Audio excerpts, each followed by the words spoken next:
Hey everyone, welcome to Reddit Readout. Today we are checking out ProRevenge. Story 1. Hell hath no fury like me. Scorned, Part 2. Felony Boogaloo. Hello, r/ProRevenge. A couple of years ago, I posted a revenge story involving my stepmother Shanty wife, my stepbrother Shorty, and my dad, who is now resting in a purple urn. In case you missed it, you can read it here. Well, I finally have an update.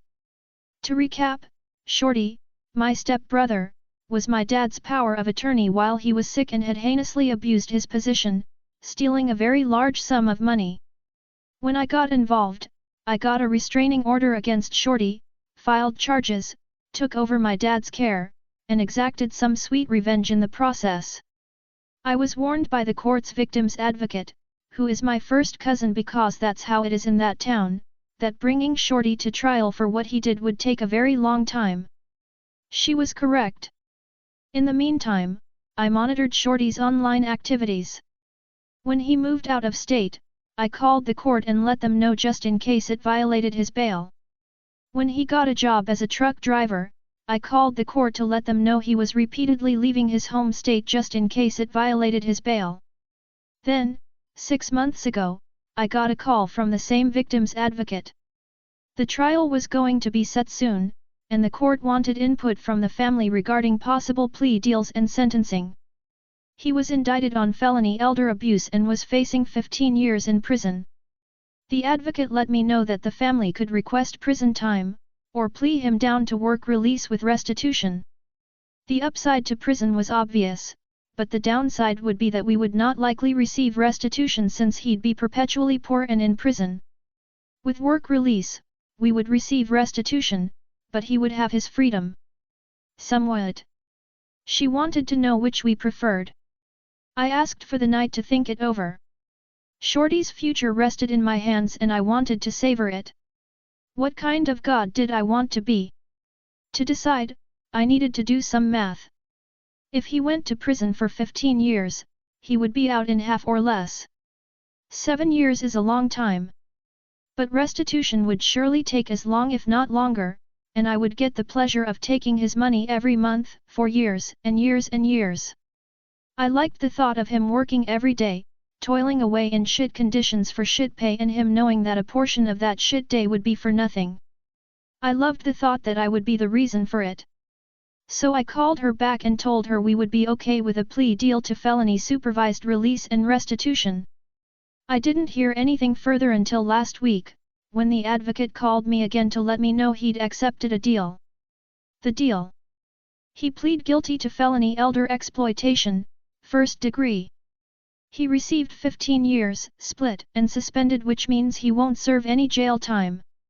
2 years will be on felony work supervision where he'll have to call into his parole officer every day and be drug tested almost as frequently. After that, he'll be on regular probation for up to 5 years. The judge will schedule check-ins with him to ensure he's paying restitution and meeting the requirements of his work release and parole. The restitution.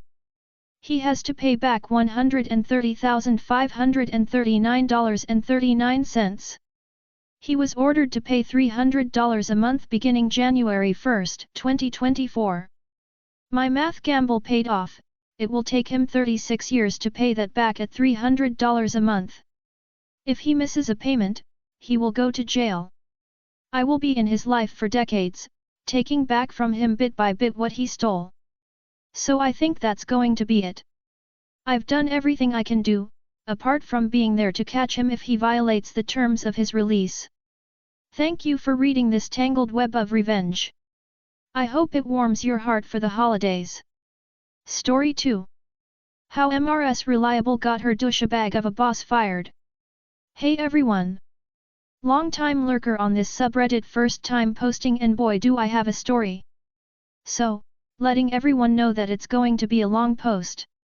Just letting everyone know ahead of time. Background.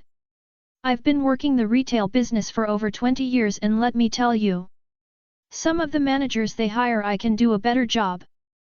But I'm getting ahead of myself here. Over the years of doing retail I have established a reputation for myself. I'm Mrs. Reliable. Need some to come in? They call me. Need someone to stay late? They call me. Need to switch with someone because management said no for your day off? They call me. Need to switch with someone because of a last-minute plans? They call me. You can probably see where this story might be going, right? This story takes place a couple of years ago when I worked a major grocery store in my town/city as a cashier. The story. This has taken place a couple of years ago back in 2020. I'm on my 2 years at this store and we went through so many people and managers it wasn't funny. Literally it felt like we had a revolving door with how much turnover in employment we had. Getting back to the story, I was a cashier and the thing about me doing this job, is that I have a tendency to be too good at my job. I was just hired to be a cashier, I was not a manager, nor a monitor, someone that is a step down from management, but doesn't have all the responsibilities of management, nor was a customer service. However, I was trained for nearly all the duties of someone who is. Need change? I went to cashier, got the money out of the drawer and went to grab the change that they needed. Need an override? I came over see what the problem is and did the override. Need something from behind the counter? I just need to know what it is that you need and I went and grabbed it. I did all this on top of my cashier duties and self-checkout duties. Then douchebag came along. My manager at the time, let's call her Ashley. Ashley is the front-end manager, meaning she's in charge of everything that goes on at the registers, cash office, where all the money is, customer service and the self-checkouts. Now, I liked Ashley. She was a really good boss and I liked working with her. Ashley had gotten pregnant and was expecting her second child. I was excited for her. Unfortunately, when Ashley came back though she was no longer going to be a manager nor was she going to full-time. She decided to come back as part-time. I can't really blame her though. You're working 40 hours a week and are not allowed any overtime whatsoever. Plus, you can be working as early as 5 a.m. to working as late as whenever the last customer decides to leave. Last time that happened when didn't get out until 11:15 p.m. Enter douchebag. If you ever wonder what happened to that spoiled brat in school whose mommy never said no and always got what they always wanted? That's douchebag all grown up in a manager's position. Douchebag was the type of manager that if he told you do something, he expected you to do it without any questions. Have plans after work? Douchebag expected you to whip out your phone right there and then, cancel your plans and come into work. Have a doctor's appointment? Douchebag expected to cancel that appointment and then come into work. If you told him no, he would say in the most condescending tone, "Well, I need you to do anyway." And then just standing there scowling at you the whole time. Basically trying to intimidate you by making you feel so uncomfortable by the staring until you cave. The setup. Now, I had my fair share of awful managers to the point where if I didn't need the money I would have walked right out right then and there and never returned. And I had my fair share of good managers. Douchebag was somewhere in the middle leaning more towards the walking out. Now, with me I'll admit. Over the years I developed a sassy sarcastic personality. I'm blunt, no filter, say what's on mind, and I don't put up with people's bullshit. Apparently, douchebag never got the memo of my not taking people's bullshit. Around this time, summer was ending meaning we were in the now hiring stage and many positions were starting to open up in the store. Keep this in mind. What douchebag did to get me to start my ProRevenge? Strike 1. I had out-of-patient vein surgery done one of my legs and needed to take a few days off. Since I had some vacation time saved up, I used my hours for those few days that I didn't have to worry so much about not getting paid. Douchebag called me a day before I was supposed to come in asking if I can do a 9 to 1. I asked him 3 times over the phone, who's closing? Because originally I was supposed to close that day until I got my approval for my days off. Douchebag never answered me so I just figured they had it covered. I came in and of course halfway through my shift douchebag calls me over and says that they don't have a closer. Keep in mind that I asked him 3 times over the phone who was closing.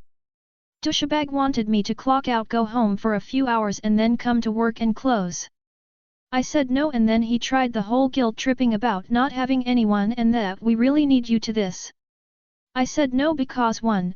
I'm really tired and just came off surgery like 3 days ago. 2. I already made plans with my husband for the evening. Of course Douchebag didn't like this, because the next time I came to work, Douchebag was just being petty and passive-aggressive with me. Basically, he will either pretend I wasn't there, ignored me, or the transaction that he was doing was taking longer than it should and then chastise me in front of the customers for taking too long to get him. When I had my follow-up appointment with the vein doctor, Douchebag asked me if I can come earlier. I told him no, I can't because I have a doctor's appointment in the morning that day. Then he did his usual, well, need you to do it anyway, and started to doing that stare with me.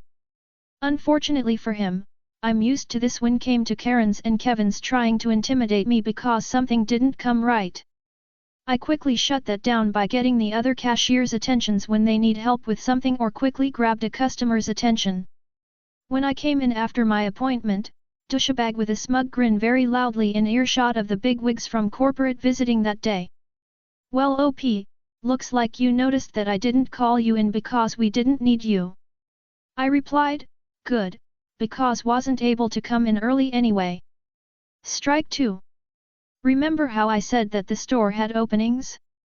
Well, turns out customer service needed some help and the only way to get there was to ask your manager. So, I went to Douchebag and asked about being at the customer service desk. With everything that I've already been doing, I was basically the front-end assistant manager without the pay and title.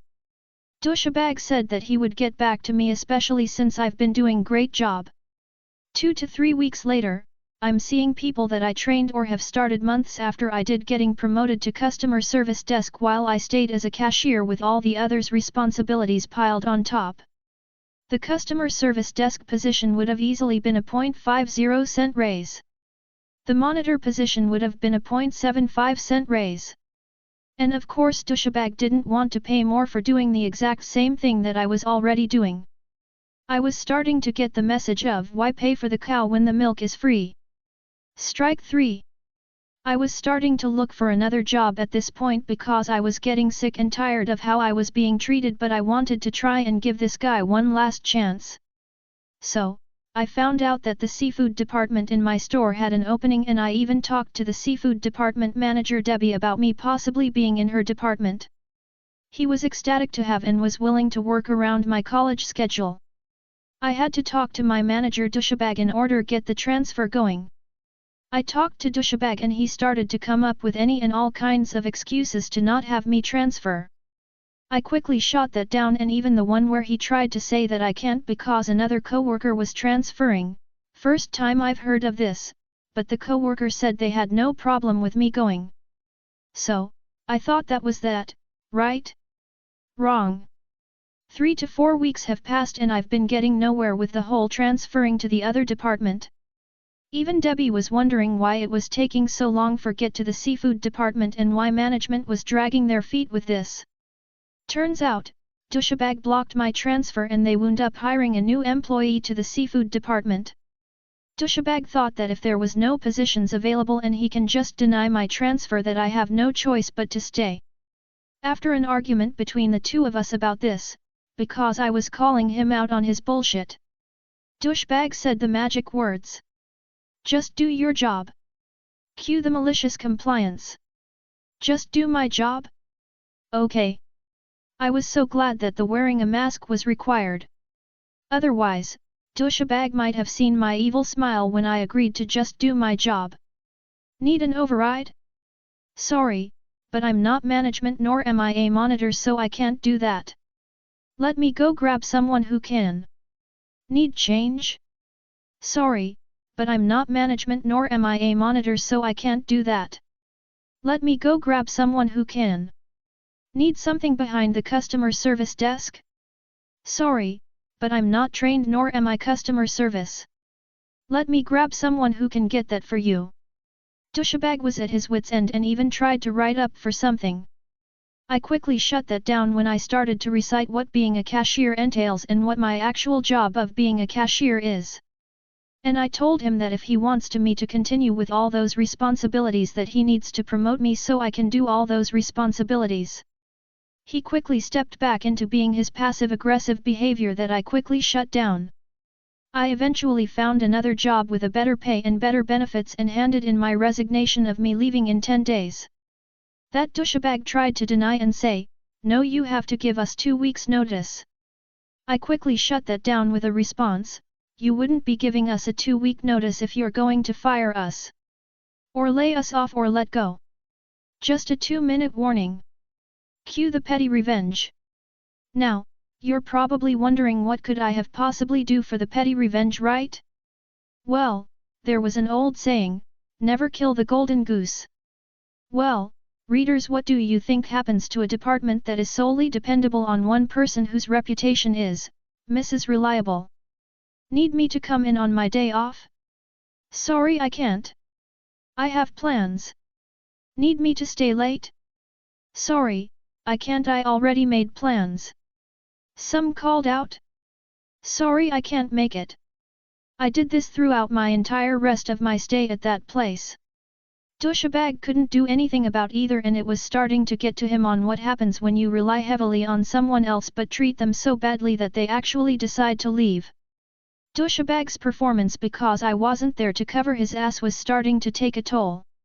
He had to do so much now, of his own responsibilities, and there wasn't a thing he could do to me. He kept trying to be extra passive-aggressive with me, to which I just smiled and waved and said goodbye to everyone but him. Now this wouldn't be a pro-revenge without the pro-revenge.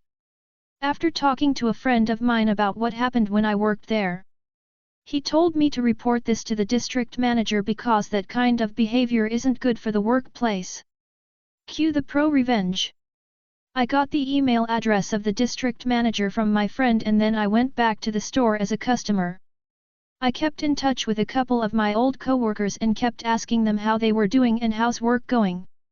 None of them had a problem in venting to me on how bad things were getting with douchebag.